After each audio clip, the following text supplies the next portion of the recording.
Hola, muy buenas noches amigos. Estamos en tiempo de entrevista. Estamos en tiempo de las aventuras de la espada. Y hoy, para variar, en lugar de un invitado tenemos dos. No es cosa muy habitual, raramente vienen dos personas juntas. Y en este caso, dos grandes autores de una época que está de moda porque nadie lo puede negar, que es la leyenda negra, es decir, el Imperio Español. Y este es el libro que han hecho los dos. Tenemos a don Juan Galera. Muy buenas noches. Buenas noches, muchas gracias. Bueno, ¿qué tal? El libro, difícil, pero las entrevistas, ¿cómo las llevas? Bueno, las entrevistas las llevamos bien, gracias a Dios. Sí. Y el libro difícil no, de hecho se está vendiendo bien. Sí. Es un libro que está teniendo muy buena crítica, muy buena venta, así que muy contentos. Bueno, pues estamos aquí con don Juan Sánchez Galera, Juan Francisco Sánchez Galera, que es coautor de este libro, con don Pedro Fernández y Barbadillo. Ahí es nada. De Fernández y Barbadillo. Que es un gran amigo. Es de la casa, con lo cual ha sido bastante fácil traerle, es decir, le he cogido una oreja y lo he traído al set y vamos a entrevistarle. Y a Juan Francisco Sánchez Galera, pues es la primera vez que lo tengo aquí, pero creo que es una persona que junto con Pedro han trabajado exquisitamente un tema tan dificultoso como es el Imperio Español y esa leyenda negra que le ha caído encima de nuestros queridos y admirados enemigos. Y bueno, yo no estoy acostumbrado a entrevistar a dos de golpe, vamos a tratar de ir por partes. Es la primera vez, seguro que te sale algo mal, pero también te salen las cosas bien. Porque ya tienes experiencia en esto. Sí, pero de uno en uno. Yo no soy como la triste, que se mete con cuatro. Pero no nos vamos a meter contigo, ¿verdad, Juan? Vale, pues vamos a ir a por Juan, que le conozco menos, porque contigo siempre hay truco. Juan, ¿cómo os habéis metido en esta fiesta de la leyenda negra? Bueno, en esta fiesta me metí hace ya 20 años, es decir, cuando todavía era un poco peligroso adentrarse en estos mundos de la leyenda negra. Fue la época, claro, ahora es muy fácil contarlo, ¿no? Cuando se empezaba a hablar de Blas de Lezo, nadie conocía absolutamente a Blas de Lezo. Me acuerdo que el primer libro que saqué, sobre todo esta temática de la leyenda negra, Inquisición, expulsión de los judíos, fue el año que Pablo Victoria sacó el libro de Blas de Lezo. Entonces eran dos temas absolutamente desconocidos, las grandes biografías de nuestros grandes personajes y el estudio un poco más en profundidad de estos temas que habían sido objeto pues, de todo tipo de leyendas negras, nunca mejor dicho, ¿no? Y han transcurrido 20 años en los cuales pues, bueno, hemos ido profundizando en el tema, hemos ido ampliando, y este libro pues, ya lo que hace un poco es tratar todo este tipo de temas de una forma monográfica, es decir, uno de ellos estudia todo lo relativo a la conquista de América, es decir, todos esos prejuicios de la conquista de América, otro capítulo dedicado en exclusiva a la expulsión de los judíos, otro en exclusiva a la Inquisición, otro a las grandes aportaciones de España en el mundo de la ciencia y de la cultura, a cargo de Pedro Fernández de Barbadillo. Es decir, lo que hemos hecho ha sido un poco dividirlo en capítulos de forma monográfica, de tal forma que se puedan estudiar en profundidad. Y siempre contextualizando. Es decir, no es solamente vamos a quitarnos un poco todos los ambenitos de la historia negra de España, sino bueno, vamos a ver qué es lo que pasaba en esa misma época en el entorno europeo, que es en el que se desarrollaba nuestra cultura. Entonces, ¿qué es lo que pasaba mientras aquí en España se expulsaban los judíos?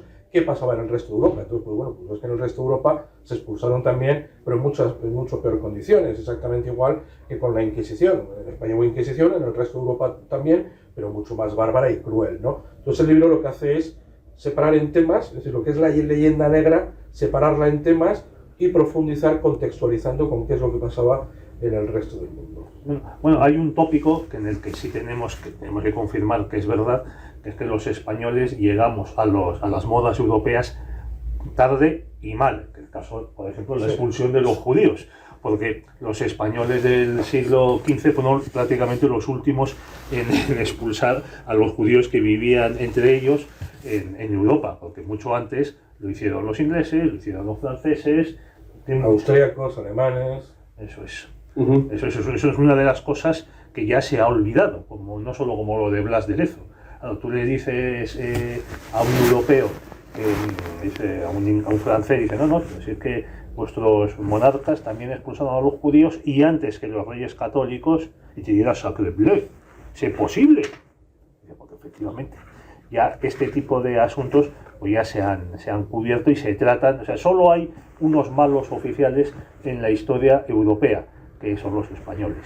También es cierto que ha habido muchos que han hecho lo imposible porque nos convirtamos en los malos, y estoy pensando en tantos exiliados, sobre todo liberales del siglo XIX, que acababan en Londres o en París y para ganarse la vida, pues ya que eran tampoco populares en España, pues escribían libros o escribían crónicas en periódicos poniéndonos a los compatriotas que quedaban en España, poniéndonos a caldo perejil.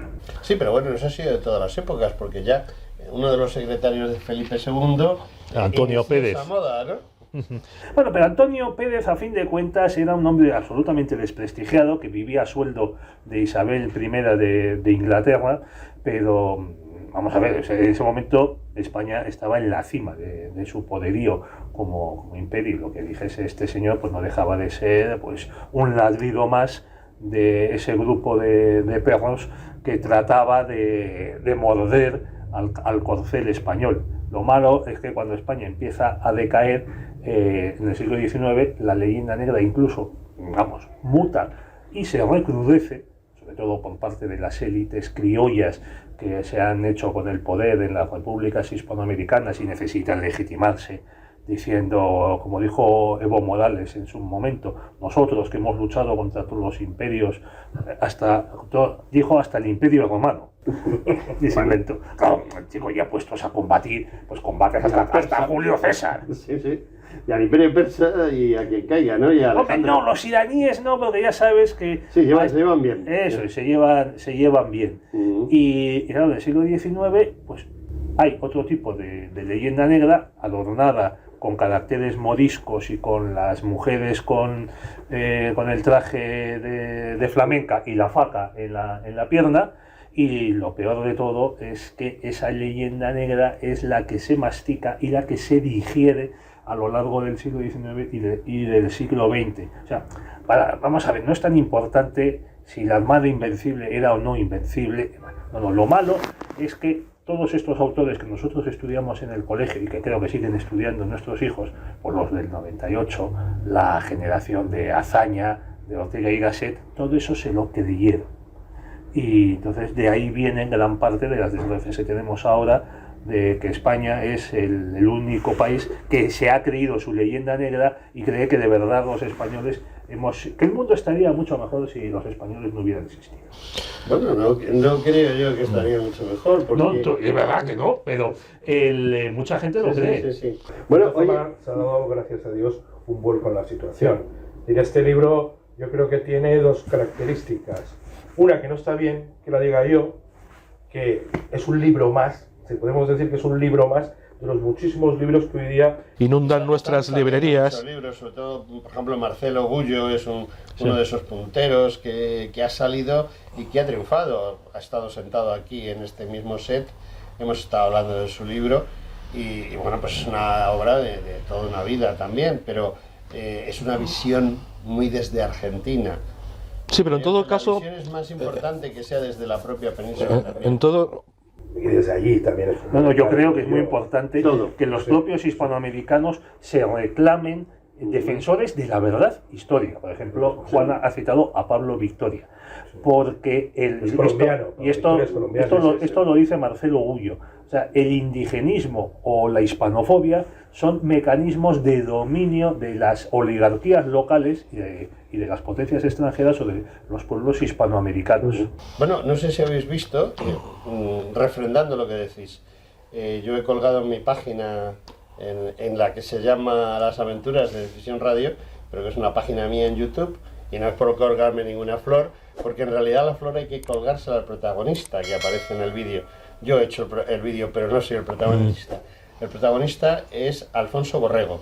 Alfonso Borrego es bisnieto de Jerónimo, el gran jefe, y hay un vídeo que habéis visto que lleva el símbolo de la espada y la pluma, y que en poco más de un mes está, no sé si 120.000 Sí, trending topic a nivel mundial. 120.000 visualizaciones en mi canal, más luego el pirateo que ha habido, porque todo el mundo se lo ha apropiado, se lo ha colgado en su canal, y ahí lleva también miles, ¿no? Entonces, como tú bien dices, es muy importante que el descendiente de un gran jefe apache diga que él es español, que se siente español, y te desmonte una a una todas las barbaridades de la leyenda negra en relación a los indios y en relación al oeste americano. Pero creo que hay más cosas aquí. Bueno, si me permites añadir también una cosa muy curiosa, yo he conocido a varios peruanos de Lima, limeños ellos, claro, a Simón Bolívar le detestan, porque Bolívar no solo les invade el país, esto es muy curioso, las dos zonas... Los liberó. Los liberó, sí. No, estos dicen invade, que es verdad. Los liberó de sí mismos. Las dos zonas más hispanizadas del imperio eran la Nueva España, México y Perú. Nueva España se independiza de una manera muy peculiar, en parte por la cabezonería española, porque además acababa de tomar el poder la independencia de Nuevo México, de Nueva España, lo que hoy es Nuevo México, se cuajó aquí en la península. Sí, por la gente esta de la masonería y demás compañeros que además impiden, porque, por ejemplo, todo el tema de la sublevación que hay en Cádiz de esta gente que... el envío del ejército. El envío del ejército, que se sublevan cabezas. Sí, son 25.000 hombres que eran los que estaban preparados para ir. Y San Miguel. Y al mismo tiempo a Morillo, que era el gran general, Morillo, que era el gran general que había ahí español.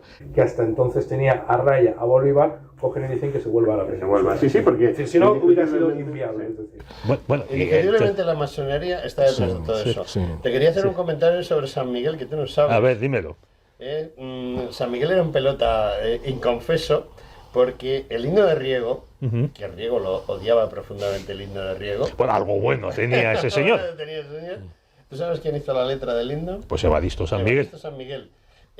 Un hombre que ha estado implicado en más de 100 golpes de Estado. Algunos de... ¿Quieres que demos un golpe de Estado? Ya se cuenta. A un golpe de Estado efectivo, como por ejemplo el de Riego, ¿no? Es un hombre que estuvo metido en más de 100 intentones golpistas. Un figura. Pues bastante malo debía de ser, porque dar 100 intentos golpistas y solo triunfar la última de ellas, la del trienio liberal. Y lo de los sargentos de la granja también. Bueno, ahí también estuvo en los sargentos de la granja el embajador inglés, repartiendo dinero. Un amigo nuestro, Inglaterra, amigo de España. Y hablando de Inglaterra y de España, la leyenda negra, yo siempre he pensado que nació entre Francia y Holanda, se exportó a Inglaterra, y de Inglaterra se exportó a América. Y ahora mismo la leyenda negra es los propios Estados Unidos de Norteamérica, quien la financia y quien la mueve, ¿no? Bueno, también Estados Unidos está sufriendo su propia leyenda negra. Pero bueno, volviendo a México, además México se independiza de una manera muy curiosa bajo la forma de un imperio confesional católico, con Agustín I, que venía de vencer a los separatistas mexicanos, Morelos y compañía. Morelos e Hidalgo. O sea, es una cosa muy peculiar. Incluso le ofrecen a Fernando VII constituir México como estado, como reino, gobernado por un infante de la Casa Borbón. Y Perú es liberado mediante una invasión en pinza, San Martín desde el sur y Bolívar desde el norte. Y es el último punto en el que resisten los realistas en la batalla de Ayacucho, que dura se prolonga hasta 1824, la resistencia. Y luego está la isla de Chiloé, que eso es otra historia. Bueno, pues estos amigos peruanos dicen, hombre, es que aparte de que nos invadió Bolívar, es que mutila el Alto Perú, lo que se llama Bolivia, para crear un país al que darle su nombre y al que luego encima dejárselo a su niño querido, que era el mariscal Sucre, que luego fue asesinado por otros compañeros de conspiraciones. Que esto también es muy curioso porque las minorías que consiguen la independencia de Estados Unidos no se dedicaban a matarse entre ellas, salvo el caso de Aaron Barr. Sí, pero en el caso de los hispanoamericanos sí, se mataron entre ellos y se exiliaron. San Martín, que no lo sabe casi nadie, muere en 1849 exiliado en Francia. Sí. Había huido de Sudamérica, llega a Francia, claro, a España no podía venir, al menos todavía, y en 1848, cuando se produce la revolución en París, que él estaba viviendo ahí al lado, en el mismo París, dice que ya estaba harto de revoluciones, y entonces huye hasta un pueblecito creo que es de la costa de Normandía, casi a punto muy cerquita de un puerto, pues tenía que subirse a un barco e irse a Gran Bretaña. Bueno, y luego, pues entre ellos a Bolívar muere en el exilio, le intentan matar varias veces. Bolívar creo que murió en Inglaterra. No llegó a la isla Santa Margarita, me parece. Intentaba huir. Se marchaba porque no le quería a nadie, le insultaban incluso por los pueblos por los que pasaba. Esto es una historia criminal. Es que Bolívar lo que fue dejando atrás de sí fue un verdadero holocausto. Pero es que luego entre un hombre que no hacía propios generales que se sublevan y que estuvieron a sus órdenes, no le podían ni ver. Entonces, porque luego también, claro, dice, tú vas a ser presidente, y tú, ¿por qué tú y yo no? Que es lo que decía Prim también, que es cuando le dicen, no, proclámese usted presidente de la República de España. Y dice, no, porque es que entonces, si ya me es difícil contener a mis compañeros de armas y a mis compañeros de logia, pues ya demostrándoles que cualquiera puede llegar a la jefatura del Estado español, pues mire, no, ya se vio lo que pasó. Bueno, el libro, que es por lo que estamos aquí, Sí. perdonar que es que habla mucho Pedro. El libro tiene una primera parte muy interesante en la que, digamos, sentáis un poco las bases de qué va a ser el resto, ¿no? Es moros y cristianos, historia de Nementera y qué supone la leyenda negra. Son los 3 capitulados que tiene. Digamos que esa primera parte... La Inquisición también la trata. Sí, tratar de poner pilares sobre los que luego hablar, ¿no? Hombre, es que la leyenda negra no afecta solo a la época del Imperio Español. O sea, ya es un momento en esta fase la leyenda negra es una especie de pico con el que destruir toda la historia de España, con la que decirnos, como te parecía exagerado lo que dije al principio, que el mundo habría estado mejor si no hubiese habido españoles. Entonces eso tiene que afectar a toda la historia de España. Pues por ejemplo, que los godos nunca conquistaron el norte de la península, que eran tan ineptos y tan envidiosos que por eso llamaron a los moros y por eso los moros conquistaron tan fácilmente la península, que es otro asunto. Eso no se parece a la realidad nada. No, claro, pero tú vas a muchas cátedras hoy de historia y, por ejemplo, ya no se usa la palabra reconquista, que es verdad, que es un término inventado en el siglo XIX, no había nacido Franco todavía. Y ¿No es franquista? No, digan lo que digan, siento decirlo, pero no es franquista. Pero claro, la reconquista sí, es un término inventado en el siglo XIX, igual que Bizancio, igual que Ilustración, igual que tantos otros que conocemos ahora. Pero claro, es una palabra que sirve para definir un periodo histórico. Es como decir, el Estado babilónico. No, pues mira, si nos ponemos puristas, en Babilonia no existió Estado. Estado es algo que nace pues, siglo XIV, siglo XV. Entonces, ¿cómo hablas? ¿Estructura política de la monarquía babilónica? Pues en vez de 4 o 5 palabras, chicos, déjamela en una. Bueno, pues entonces esto tiene que, como decía, la leyenda negra o ese pozo antiespañol, esa fuerza más bien antiespañola, tiene que afectar a toda la historia de España.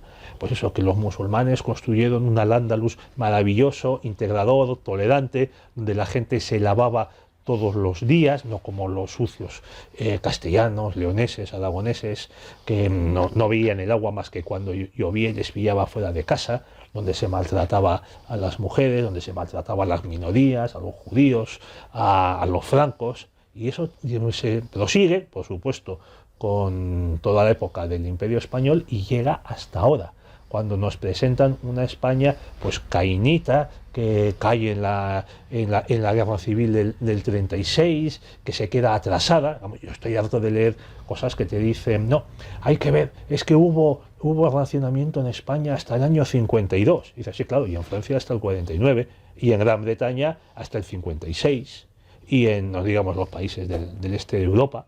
Pero claro, en esos hasta prácticamente el año 2000. Pues en Polonia hasta los años 80, hasta entrados los años 80. Sí, bueno, yo personalmente conozco las repúblicas soviéticas, como tú bien sabes, de Asia Central, y el atraso secular que han tenido gracias a la Unión Soviética es brutal. O sea, a principios del siglo XXI estaban pues como esa época del racionamiento en España.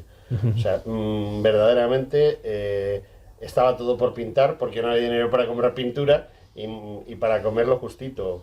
Y estamos hablando del año 2000, o sea, la maravilla de la Unión Soviética. Que enviaba cohetes a la Luna, y es verdad, los enviaba. Pero solo hacía eso, enviar cohetes, bueno, y tener misiles y tanques que no funcionaban. Sí, efectivamente. Bueno, la verdad es que no enviaba muchos cohetes porque solo tenía a Koryolev, que era el único hombre que entendía de cohetes, los demás estaban de ayudantes y el día que se murió Koryolev, la cosa como que decayó bastante. Oye, volviendo a tu libro, que es muy importante. Bueno, nuestro libro. Al libro de Juan. Además, Juan ha escrito más. Juan enfrente y me estoy olvidando de él, es muy importante. Yo he visto que en la segunda parte del libro os metéis a desmitificar ciertas cosas. Es decir, somos un país atrasado, pero nuestra gente ha inventado esto, y hay un sinfín de estos, y sobre todo hay un sinfín de temas como los ingenieros. Vosotros nombráis a uno, pero son varios los ingenieros españoles que acabaron en Rusia a petición de los zares, pues para cosas tan curiosas como que por qué el ancho de vía de los ferrocarriles españoles es el mismo que el ruso. Eso lo explicáis ahí, me figuro. Bueno, hablamos de los, por ejemplo, de Agustín Bettencourt, que da nombre a una calle detrás de Nuevos Ministerios. Es un ingeniero militar canario y que muere en Rusia. Sí. Muere en Rusia y además era un genio. Era un genio, hizo cosas tan interesantes como una especie como de... Telégrafo óptico. Sí, hizo... que queda alguna torre en la zona de Aranjuez. Sí. No sé, venían de los romanos, eso ya con Augusto se hicieron. Sí, no, pero este hombre es curioso porque además yo sé que está enterrado en un sitio importante en Rusia, donde enterraban a la gente importante, bueno, a los grandes hijos de... Y bueno, un puente, le han dedicado un puente en San Petersburgo. Sí. Y este hombre, yo no sé si es Bettencourt, creo que fue él que diseñó el primer ferrocarril sobre el que luego se diseñaron el resto, y como él había estado metido en ese tema ya en ferrocarriles... No fue así. Es que fue un canario el que hizo los ferrocarriles rusos, ¿no? Pues no te podría decir. Lo que sí te digo es que las leyendas que hay sobre por qué el ancho de vía español es mayor que el europeo normal... Es un problema estratégico. No, al contrario, es lo que se dice, es la excusa que será. Que ahí presionaron los militares en la comisión del Congreso que llevaba este asunto en los años 40, o sea, ya Bettencourt había muerto en Rusia, él muere en los años 20 del siglo XIX, que presionaron los militares para que hubiese un ancho de vía distinto, mayor, para que entonces los franceses no nos pudiesen invadir, lo cual es absurdo, porque era la única vía de transporte, sobre todo para transporte pesado. Tampoco había no había una red tan amplia, con lo que era absurdo. Y los alemanes, cuando iban a Rusia, se encuentran con ese problema, que es que su ancho de vía es menor que el ancho de vía ruso, que es parecido. Sí, señor. No, pusieron un tercer riel, que claro, se ajustaba, como había espacio para meterlo, pusieron el tercer riel, que ese sí, con el que tenía a la derecha, enfrentado, pues ya tenía la medida para los ejes de sus locomotoras y vagones. No estaba Goicoechea allí para... Goicoechea y Oriol, el del Talgo, que se lo mencionamos. Que son los inventores del cambio de ancho de vía, ¿no? El sistema que existe en España. Tú vas de aquí a Murcia ahora mismo, todavía no está terminado el AVE, entonces cuando llegas a Albacete te cambian de vía, pasas por el sitio donde el ancho pequeño del AVE se convierte en un ancho mayor para que pueda circular por la vía. Bueno, he puesto ese ejemplo, pero hay más sitios donde eso sucede aquí. No, para acabar con ese mito, te digo que esto fue la comisión Subercase, que la presidió un ingeniero que se llamaba Subercase. Había otro ingeniero y también estaba un tercer ingeniero que era, mira qué casualidad, el hijo de papá Subercase. Ninguno de estos había construido jamás un ferrocarril, había hecho un tendido de vía, y tampoco habían estado en el extranjero para ver qué se hacía en Francia y Gran Bretaña. Pero llegaron a la conclusión de que haría falta un ancho de vía grande, porque las calderas de las locomotoras, según ellos, iban crecerían todavía mucho más para tener más potencia, y entonces que se necesitaría... Eso es. Y al final eso no hizo falta. Bueno, es un poco peregrina la idea. No, está así, es lo que se dice en la comisión. Hablamos de Jerónimo Allanz, que es un inventor de navarro de los siglos XVI y XVII, que inventó el primer traje de buceo. Sí, eso es cierto también. Es que curiosamente la atrasada España, donde no había científicos, es la responsable de casi la mayoría de los inventos, muchísimas ¿no? patentes. Sí. Hombre, Juan, que sabe algo de navegar, porque tiene un astillero en Jaén. Es un buen sitio, ¿eh? Sí. Se navega muy bien por el Guadalquivir. Por el Guadalquivir se ha navegado muy bien durante siglos. Cástulo, de hecho, lo que es Linares, era el primer puerto del Imperio Romano. El primer puerto en el sentido que era el más alejado, ¿no? Puerto fluvial más alejado. Sí, bueno, fluvial, pero al fin y al cabo lo que cargaban allí, que era plata y plomo, más abajo cereales, vino, aceite, todo eso llegaba a Roma.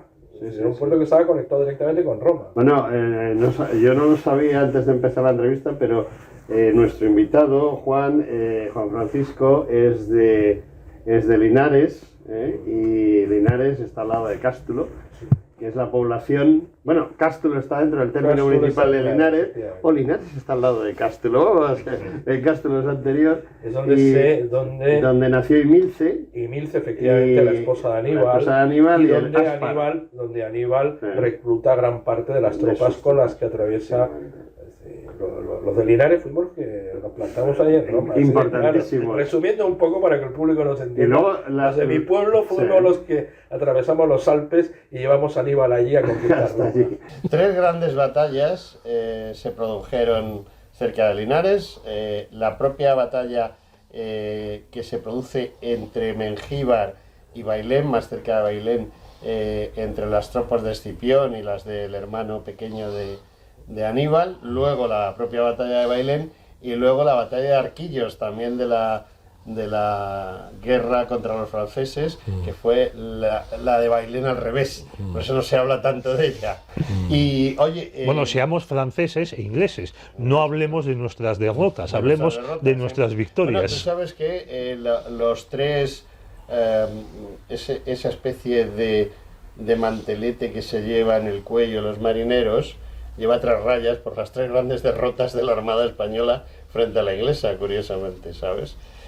Hasta ese punto somos estúpidos, aunque esa estupidez creo que vino con Felipe V. Es decir, hasta Carlos II había una cierta... o sea, el ser español era importante. Pero cuando viene un francés, un Borbón... No, yo eso te lo discuto. Borbón, se está poniendo de moda esa idea, ¿no? ¿No de que yo creo que no. O sea, Felipe V se cree de verdad que es rey de España y entonces se enfrenta, por ejemplo, a su abuelo y luego al duque de Orleans, que es el regente de Luis XV, por el Tratado de Utrecht, que negocia Luis XIV a espaldas de Felipe V con los ingleses y los holandeses. Y por ejemplo, él y su ministro Alberoni tratan de darle la vuelta al Tratado de Utrecht, que es con la reconquista de Cerdeña primero y de Sicilia después, y es lo que lleva a que Francia, Austria, Holanda y Saboya se unan formando la cuádruple alianza contra España. Felipe V le pega un cambio radical al Estado, que ya venía, es cierto, los últimos años de Carlos II no fueron tan lamentables como cuenta la leyenda. Por lo que yo sé, no fueron nada lamentables. Bueno, al contrario, fue una época en la que el conde de Oropesa, ministro de Carlos II, por primera vez en casi 2 siglos baja los impuestos en Castilla. Cosa que no habían hecho ni Felipe el Hermoso, ni Carlos V, ni Felipe II, ni los otros Felipes. La gente habla, la leyenda negra dice que Felipe III, Felipe IV y por supuesto Carlos II fue una época negra. Pues para ser una época negra teníamos los mejores pintores, teníamos los mejores escritores y éramos los dueños de más de la mitad del mundo, ¿no? Pero es que además... ¿Tan desastre éramos? Pues yo creo que no, porque fíjate, o sea, Inglaterra era un país, aparte de brumoso y donde se comía muy mal, y se sigue comiendo fatal, creo que todos damos fe de eso, pues era un país absolutamente inestable, donde hay cantidad de revoluciones, guerras civiles, monarcas decapitados. Cuando vuelve Carlos II, el hijo de Carlos I, al que le cortaron la cabeza, los realistas exhuman el cadáver de Cromwell, lo trocean incluso tienen durante varios años colgada la cabeza de Cromwell en Westminster. Un detalle, por favor. Eso en España pues no se ha hecho. No se ha hecho ni con Franco. Aquí los muertos se han respetado hasta Pedro Sánchez. Sí. O sea, nunca jamás nadie ha hecho escarnio de los muertos. O sea, no existe ningún parangón en la historia. Y respecto a lo de la comida de Londres, horrible. Pues anda con los haggis escoceses. Cada vez que he ido a la Feria del Libro de Londres, ya hace algunos años que no voy, pero siempre acababa comiendo en un restaurante italiano que curiosamente los cocineros y los camareros eran españoles, pero el restaurante era italiano. De lo que se dice que tampoco somos tan malos con la cocina, ¿no? No, hombre, yo una vez que estuvimos en Dublín, nos acercamos buscando dónde comer, nos acercamos a un restaurante italiano que anunciaba paella espanola. Porque no tiene ñ.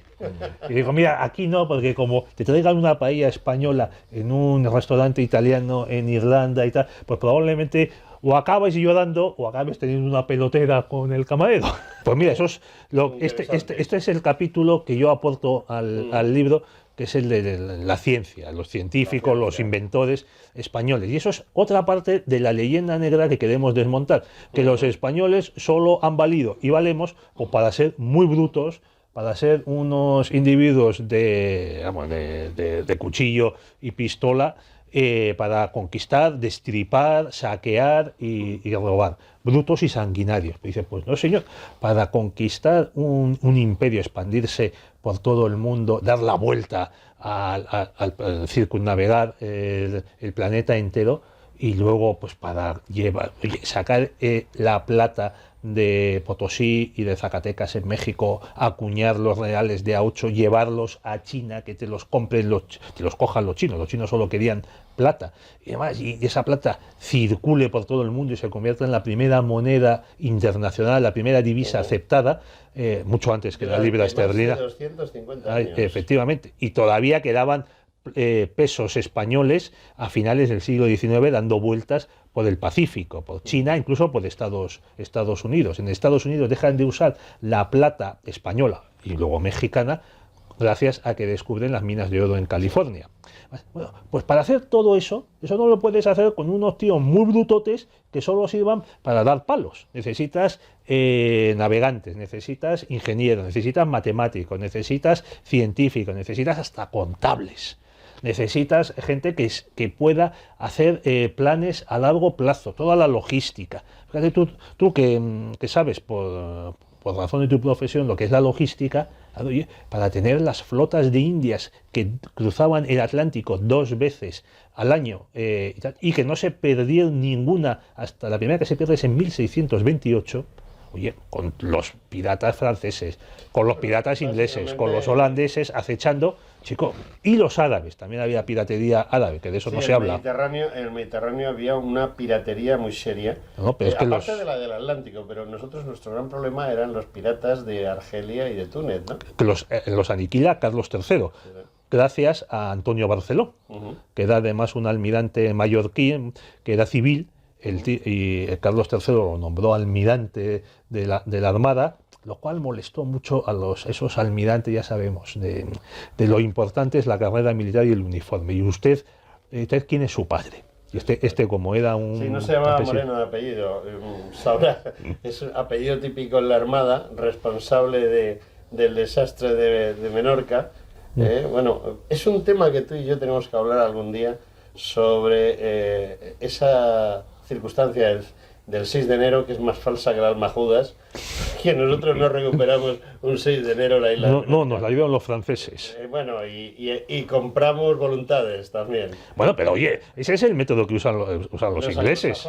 Usan los ingleses. También... nosotros somos más limpios, creo, somos más caballerosos. Oye, mira, Felipe II le dio instrucciones a su hermanastro Juan de Austria, cuando la Liga Santa, cuando se estaba montando y le nombraron jefe del brazo militar naval de la Liga Santa. Felipe II le escribía a Juan de Austria cómo tenía que usar los espías y le decía que no tuviese ningún empacho en usar espías y en pagarlos. En pagar lo que hiciera falta. Exactamente, porque oye, necesitas ese tipo de información antes de la batalla. No puedes ir a la batalla, que es la caricatura que tienen muchos de esto. Venga, ahí está el enemigo, atacamos. Oye, tú que sabes de historia antigua, Oye, pues Alejandro Magno, Aníbal, Julio César, todos ellos tenían unas redes de espías impresionantes y solo daban la batalla cuando sabían que iban a ganar. A base de oro o de plata, en el caso de Aníbal.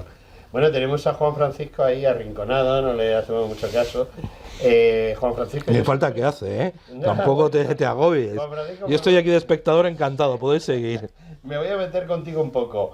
Yo personalmente, esto es una opinión personal, que quede muy claro, creo que en parte la leyenda negra tiene un ámbito religioso. Es decir, España en un momento dado, sobre todo en la época de Fernando II de Aragón, con el Papa, ese Papa Alejandro, que digamos se convierte, él es el brazo religioso de Fernando II y Fernando II es el brazo militar del Papa Borgia.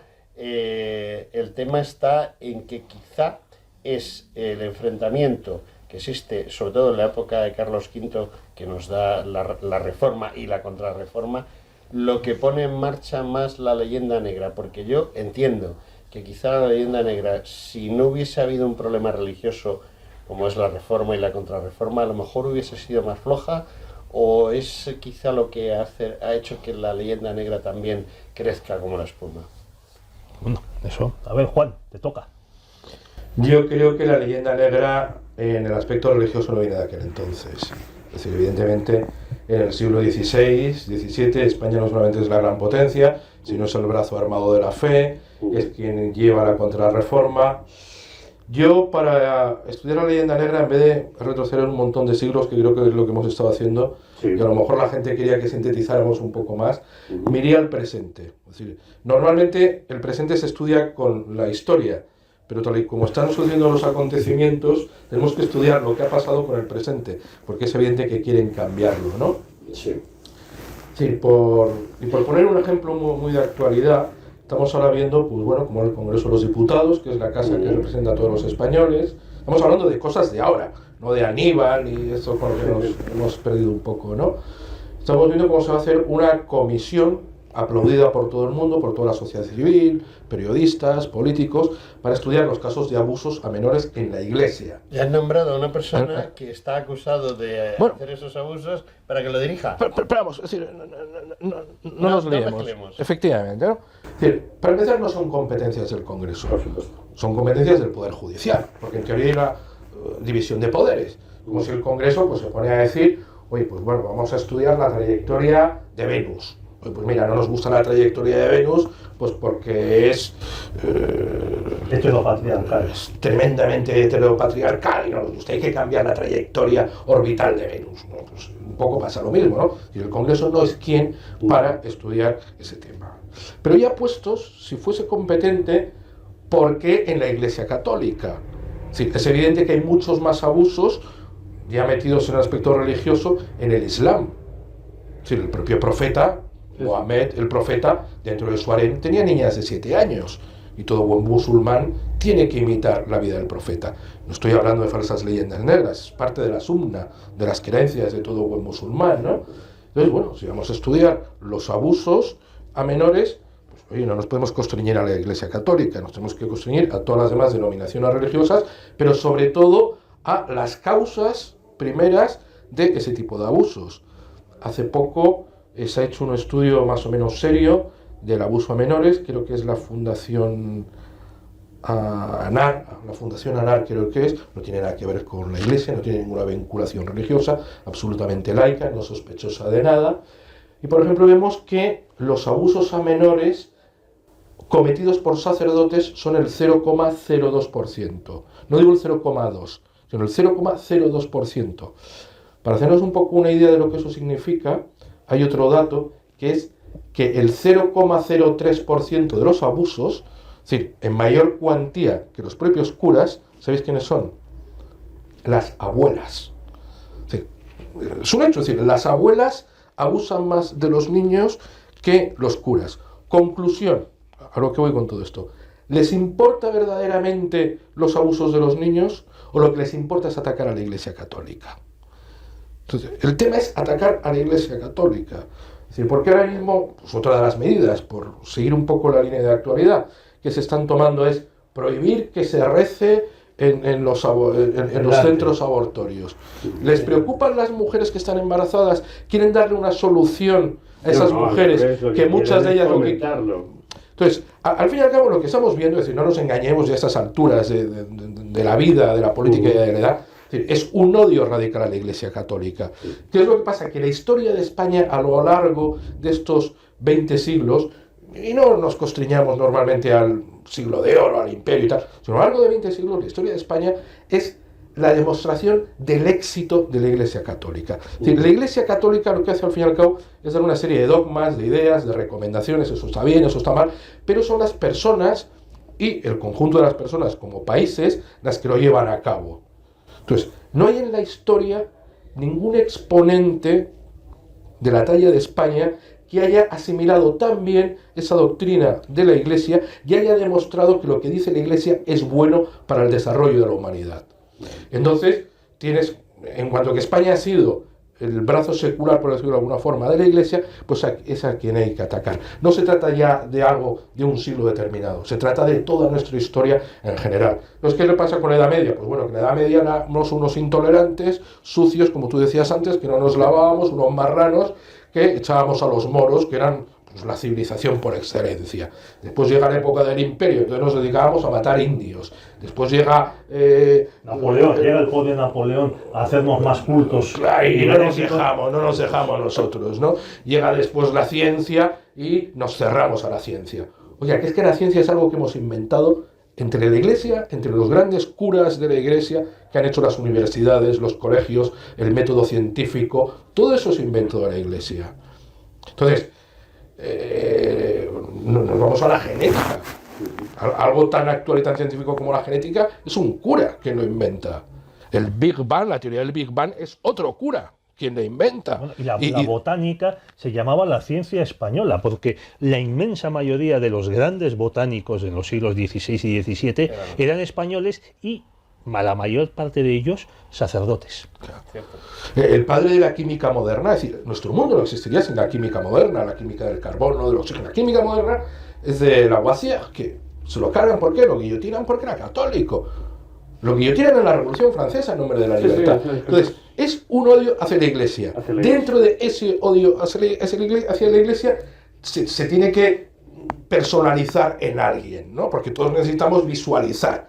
¿En quién visualizamos en España? Porque España es, a lo largo de la historia de la humanidad, la defensora. No ya solamente la defensora, en el plan de ir con la espada defendiendo la fe, como a lo mejor pudimos hacer en los Países Bajos. No, es el ejemplo. Es decir, porque España defiende la fe con la creación de los derechos humanos. Es que la jornada laboral, que se dice que es fruto de las revoluciones comunistas de mediados del siglo XIX, la primera vez que se lleva a la práctica es para con los indios en América. El descanso dominical, el derecho de maternidad. El derecho de maternidad vienen de las leyes de Indias. Es decir, los derechos humanos vienen de las leyes de Indias. El comercio internacional, todas las grandes leyes de comercio internacional, es lo que imponemos nosotros en el mundo cuando navegábamos todos los mares. Es decir, la civilización occidental, en gran medida, todo lo bueno que tiene, viene de las aportaciones que ha hecho España, inspirándose en los principios de la religión católica. Entonces, por eso, evidentemente, es algo que va indisociablemente unido y que tampoco podemos constreñir a una etapa determinada como el siglo de oro. Juan Francisco, Pedro, tenemos un problema. Solo uno. El reloj de arena ese que tengo yo ahí, que tú sí, ya me has oído varias veces que siempre te digo, mira el reloj de arena. El reloj de arena se ha quedado sin arena. Es una lástima. Tenemos un tiempo, sabes que nuestro programa dura lo que dura y por desgracia nos quedan un par de minutos. Yo siempre, tú lo sabes, digo al final, véndeme tu libro. Si yo estuviese en la Puerta del Sol, la librería San Martín, que tú sí has conocido. Sí, donde mataron a Canalejas. Donde mataron a Canalejas cuando estaba mirando el escaparate. ¿Ves cómo leer libros es malo? Es malo, es muy malo. Bueno, pues vamos a darle cancha a Juan Francisco, que tú hablas mucho aquí en Decisión. Vamos a, Juan Francisco, tú estás ahí en frente de la librería San Martín y ves este libro, tu libro, pero no es tuyo, tú eres alguien que... Yo soy el vendedor de allí. No, ni el vendedor, tú eres el que está allí enfrente de la cristalera. ¿Por qué lo compras? ¿Por qué tenías que comprarlo? O si eres el vendedor... Pues mira, lo compraría en primer lugar porque se ha producido un fenómeno en los últimos años y es que la izquierda ha abandonado, ha dejado el campo de batalla cultural. Está completamente desierto. Ahora mismo es de la gente decente, no vamos a decir gente de derechas, porque yo no me considero de derechas, pero la batalla cultural está ganada por la verdad. Se puede decir, y no tenemos por qué tener miedo a decir, la batalla cultural la está ganando y la ha ganado la verdad. Sí, no hay más que ver, perdona que te interrumpa, la gala de los Goya del otro día, cómo iban de ridículos de vestidos. Sí.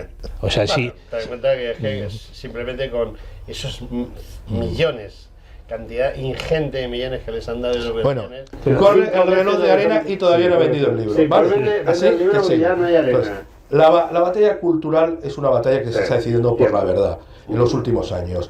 La historia de España, la reivindicación de nuestro pasado, es algo que gracias a Dios está ya bastante generalizado. La leyenda negra, podemos decir, creo, a día de hoy, ha muerto. La leyenda negra ha muerto gracias a esta batalla Pero hay que cultural. enterrarla ahora. Estamos ya enterrando la leyenda negra. Y dentro de que está triunfando la verdad, la leyenda negra ha muerto, este sin duda es el libro definitivo.